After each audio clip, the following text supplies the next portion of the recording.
Nanded municipal corporation के general body का इजलास आज ऑनलाइन मुनक़िद किया गया। मेयर मोहिनी विजय यवनकर की सदारत में मुनक़दा इजलास में deputy mayor Masood Ahmed Khan, municipal commissioner doctor Sunil Lahane, opposition leader Deepak Singh Rawat समेत मुतादिद शख्सियात मौजूद थी, जबकि शुरका को ऑनलाइन मीटिंग में शरीक किया गया। इजलास में कॉरपोरेशन हुदूद में शामिल 40 से ज़ायद बस्तियों के नाम ज़ात और बरादरियों की बुनियाद पर तब्दील करने का फैसला किया गया। इजलास के एजेंडे में शामिल मुख्तलिफ करारदादों को मंजूरी दी गई। बस्तियों के नाम तब्दील करने से मुताल्लिक़ लिए गए फैसले की अपोजिशन लीडर दीपक सिंह रावत ने मुखालिफत की है। उनका कहना है कि रियासती हुकूमत की जानिब से दी गई हिदायत के तहत लिए गए फैसले सही है।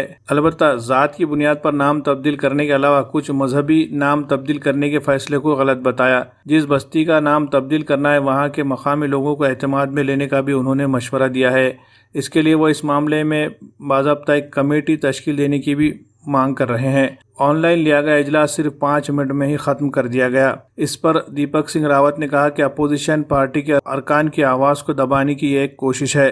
बुनियादी तौर पर इजलास को अब ऑफलाइन लिया जाना चाहिए, लेकिन ऐसा नहीं करते हुए ऑनलाइन लेकर अपोजिशन पार्टियों को अपनी बात रखने का मौका नहीं दिया जा रहा है। आज सर्वसाधारण सभा झाली, त्याच्यामध्ये जो आजचे सर्वच विषय आम्ही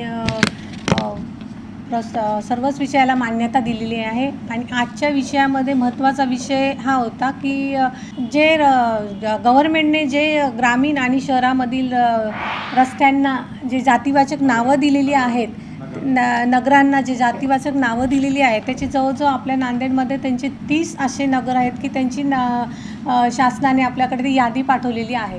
परंतु याच्यामध्ये भावेश्वर आणि महंतवाडी हे काही जातीवाचक नावं नाही आहेत, ते म्हणजे संतांची नावं आहेत। आम्ही गव्हर्नमेंटने जे काही यांना ज्या काही संतांनी काही महापुरुषांनी जे काही कामं केलेली आहेत त्यांचे एक आठवण म्हणून त्यांच्या स्मरणार्थ जी नावं दिलेली आहेत ती नावं गव्हर्नमेंटने ठेवायला काही हरकत नाही आहे।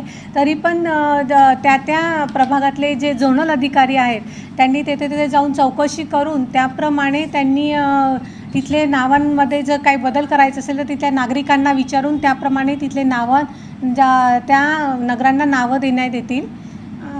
हाच आमच्या मीटिंगमधला महत्त्वाचा विषय होता। मी लवकरच आमच्या सगळ्या झोनल अधिकाऱ्यांना सूचना दिलेल्या आहे की लवकरात लवकर सर्वांनी चौकशी करून प्रत्येक झोनमधल्या नगरांची चौकशी करून त्याचं काम करण्याचा त्यांना आदेश दिलेला आहे।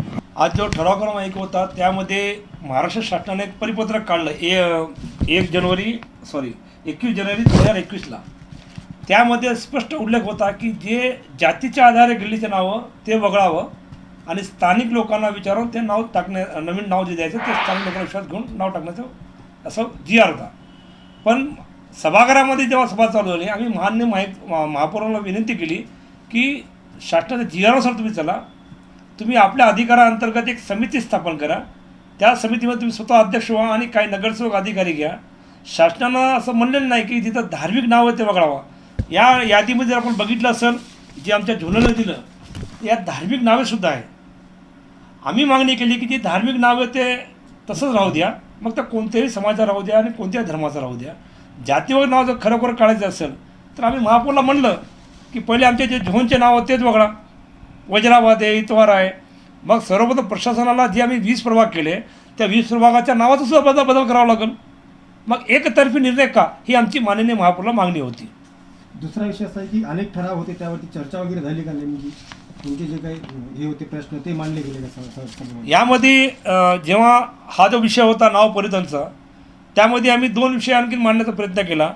त्यामध्ये चौफाला भागातील भावेश्वर नगर आणि महंतवाडी या नगराला एक विशेष महत्त्व होतं।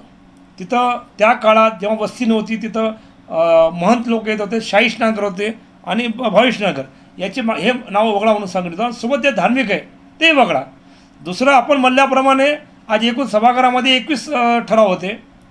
काँग्रेसनं सत्तेच्या माझावर मेजॉरिटी असल्यामुळे त्यांनी नॉमिनल फक्त रेकॉर्डसाठी ऑनलाईन मीटिंग घेतली आणि त्या ऑनलाईन मीटिंगमध्ये 5 मिनिटात पूर्ण विषय पास करून सभा गुंडाळली। त्यामध्ये आम्ही निषेध व्यक्त केला। शासनाचा परिपत्रक असं होतं मागच्या महिन्यामध्ये, तो परिपत्रक निघाला होता 22 जून 2021ला की कोरोनाच्या पार्श्वभूमीवर यापुढे तिसरी लाट येण्याची शक्यता असल्यामुळे सर्व मिटिंगा ऑनलाईन पाहिजे 1 महिन्यासाठी। आज घडीला 28 तारखेला तो 1 महिना आमचा संपला.